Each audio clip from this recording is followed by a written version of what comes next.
Selamat siang, siswa baru SMP Widya Sakti Denpasar. Bagaimana kabarnya hari ini? Semoga semua dalam keadaan baik ya, semua dalam keadaan sehat, serta siap untuk selalu mengikuti MPLS. Baiklah, sebelum Ibu lanjutkan, Ibu perkenalkan diri dulu. Nama Ibu Putu Widasari atau biasa dipanggil dengan Bu Wida. Ibu nanti akan mengajar bahasa Inggris di kelas 7. Baiklah anak-anak, untuk mempersingkat waktu, sesuai dengan jadwal kita hari ini, kita akan belajar tentang pertama, visi dan misi SMP Widya Sakti. Kemudian yang kedua, kita akan belajar tentang program dan cara belajar. Mari silahkan disimak ya. Yang pertama, visi dan misi. Visi. Pernah dengar kata visi? Apa itu visi? Visi adalah tujuan, hal yang ingin dilakukan. Nah, untuk semua siswa SMP Widya Sakti wajib menghafalkan visi SMP Widya Sakti, yaitu takwa, cerdas, unggul dalam prestasi, berkarakter, dan berbasis lingkungan. Selanjutnya, misi. Misi adalah langkah, bentuk, serta bagaimana cara untuk mewujudkan tujuan tersebut. Misi SMP Widya Sakti bisa kalian lihat di sini ya. Ada 9. Yang pertama, meningkatkan keimanan dan ketakwaan terhadap Tuhan Yang Maha Esa melalui penghayatan dan pengamalan nilai-nilai keagamaan. Kemudian yang kedua, menumbuh kembangkan nilai-nilai budi pekerti luhur berdasarkan akar budaya bangsa melalui pendidikan berkarakter, berbasis kejujuran, dan kasih sayang. Yang ketiga, meningkatkan kecintaan terhadap budaya bangsa melalui pengembangan budaya lokal. Yang keempat, mewujudkan peningkatan prestasi akademik dan non-akademik melalui optimalisasi pelaksanaan pendidikan. Selanjutnya bisa kalian lihat di sana nomor 5 sampai nomor 9. Silahkan dibaca-baca ya. Itu adalah misi dari SMP Widya Sakti. Oke, baiklah, kita akan lanjut dengan program dan cara belajar. Sebelum lanjut, kalian tahu apa itu belajar? Apa sih belajar? Ada yang tahu? Belajar. Belajar adalah suatu proses atau upaya yang dilakukan oleh setiap individu, setiap orang untuk mendapatkan perubahan tingkah laku, baik dalam bentuk pengetahuan, keterampilan, sikap, dan nilai positif sebagai suatu pengamalan dari berbagai materi yang telah dipelajari. Kemudian bagaimana kita tahu apakah belajar itu sudah efektif?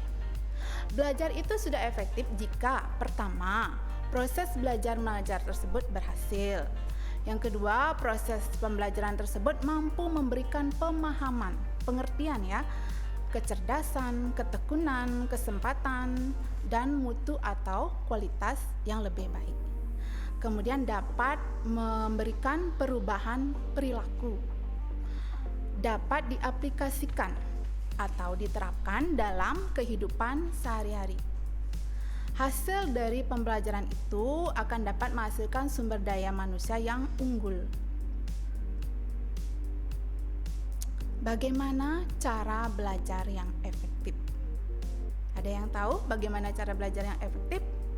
Sudahkah kalian belajar dengan cara yang efektif? Tips-tipsnya ada di sini ya.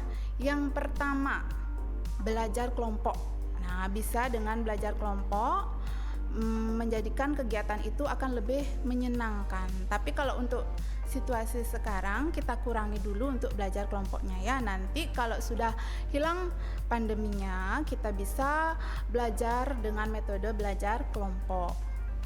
Kemudian dalam belajar kelompok itu sebaiknya juga didampingi oleh orang dewasa agar tidak lebih banyak bermainnya daripada belajarnya.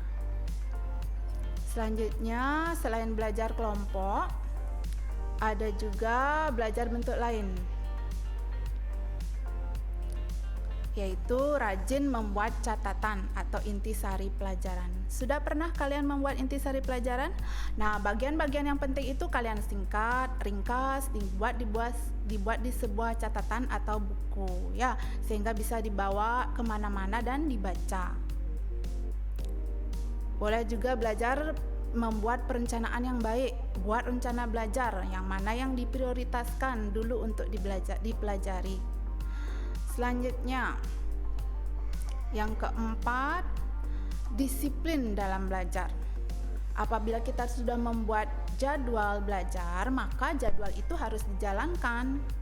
Yang kelima, kalian itu harus menjadi lebih aktif bertanya dan aktif ditanya.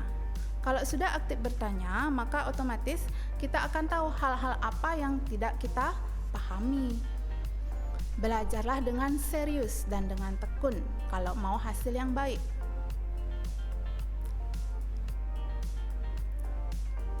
Yang ketujuh, hindari belajar berlebihan. Nah, ini bisa terjadi biasanya kalau kalian mau ulangan atau ulangannya dekat, waktunya mepet. Nah, bisa-bisa kalian belajar semalaman. Itu justru tidak baik untuk kedepannya. Yang kedelapan, jujurlah dalam mengerjakan ulangan atau ujian. Kalau ada ulangan atau ujian, usahakan sesuaikan dengan kemampuannya sendiri. Jangan menyontek dari teman. Selanjutnya, yang ke-9, kita bisa mendengarkan penjelasan guru dengan baik. Jangan malu bertanya. Kalau ada yang tidak jelas, ada hal-hal yang mau ditanyakan, silahkan tanyakan dengan baik. Bisa bertanya sama teman. Kalau malu misalnya, bisa juga bertanya dengan guru supaya lebih jelas. Asalkan bertanyanya juga yang sopan ya. Jangan bertanya malam-malam. Lihat juga situasi dan kondisi. Selanjutnya, kerjakan tugas atau PR. Jangan mengulur-ngulur membuat tugas atau PR. Selalu mengulang pelajaran yang sudah diajarkan.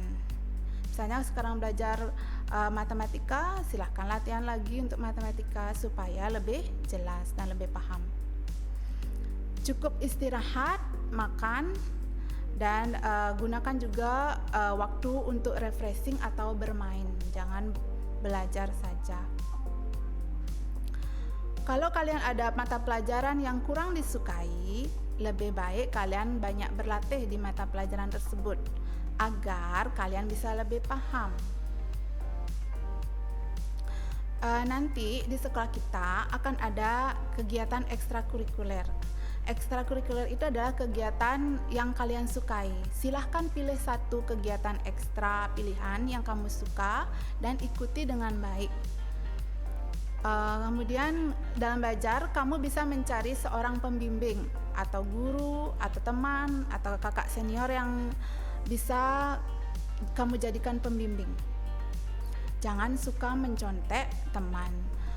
Dalam belajar, lakukanlah dengan niat yang bersungguh-sungguh. Di samping itu, ingat selalu mencari lokasi atau situasi yang kondusif yang memungkinkan kamu untuk belajar dengan baik. Hindari sikap yang tidak jujur seperti mencontek tadi ya. Boleh juga dalam belajar kita menggunakan metode imitasi. Metode imitasi ini adalah metode meniru dari orang lain. Metode ini bisa dijalankan dengan meniru orang lain ya.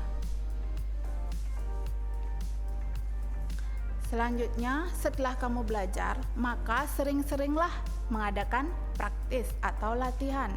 Semakin banyak ada latihan mengerjakan, maka semakin paham juga kamu tentang soal yang kamu pelajari. Fokus, jangan lupa fokus. Ketika belajar, kita dituntut untuk serius, jangan setengah hati, dan pikiran kita juga jangan memikirkan kegiatan lain, harus fokus pada apa yang akan kita pelajari. Jangan lupa untuk selalu berdoa dan bersyukur kepada Tuhan Yang Maha Esa sehingga kita bisa belajar dengan sebaik-baiknya.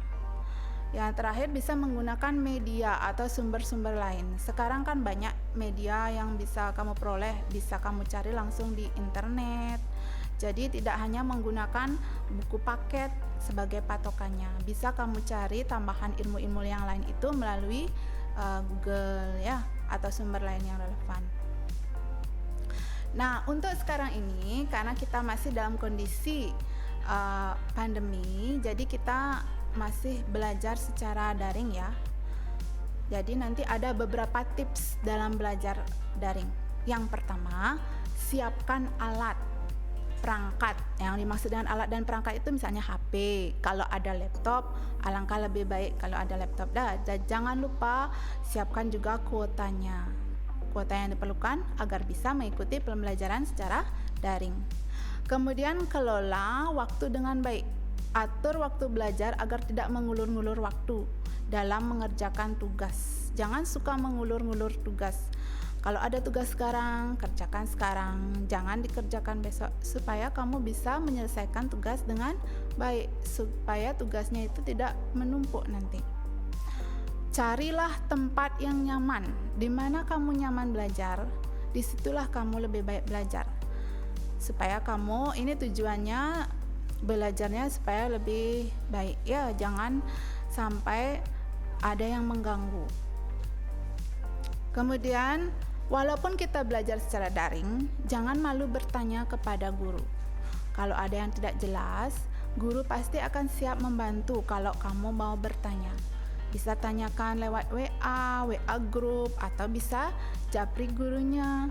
Tapi, belajar untuk bertanya dengan sopan. Kalau malu bertanya sama guru, kamu bisa juga bertanya sama teman. Sekalian kamu bisa sambil kenal dengan temannya supaya punya banyak teman. Walaupun daring, walaupun tidak secara langsung, kamu bisa berteman secara daring. Yang terakhir, jangan lupa selalu jaga kesehatan dan kebersihan. Utamakan kesehatan ya. Jika kamu sehat, maka kamu pasti akan selalu siap untuk belajar. Ya, demikianlah materi yang Ibu sampaikan tentang visi misi SMP Widya Sakti, program dan cara belajar. Nah, Ibu ucapkan selamat bergabung di SMP Widya Sakti Denpasar dan selamat mengikuti kegiatan MPLS. Semoga semua tetap selalu bersemangat dalam mengikuti segala kegiatan pembelajaran di SMP Widya Sakti. Selamat siang.